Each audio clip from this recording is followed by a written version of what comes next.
পড়ানো হবে, ঠিক আছে। আবার সূরাগুলি ভালো করে আলহামদু থেকে আলাদা পর্যন্ত আবার তো মস্ক চলবে, আলহামদু থেকে আলাদা পর্যন্ত বাসায় মস্ক চলবে, দোয়াগুলি চলবে, প্রয়োজনীয় দোয়া মাসনুন দোয়াগুলি চলবে, এগুলি পড়ানো হবে।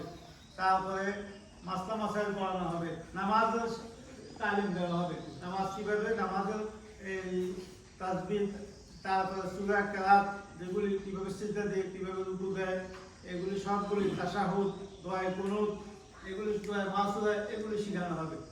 তো আমি প্রথমে উদ্বোধন করে দিচ্ছি আমার সূরা ফাতিহার মাধ্যমে, এরপর হুজুর পড়াইবেন। তোমরা সবাই আমার সাথে সাথে পড়ো। আল্লাহুম্মা সাল্লি আলা মুহাম্মাদ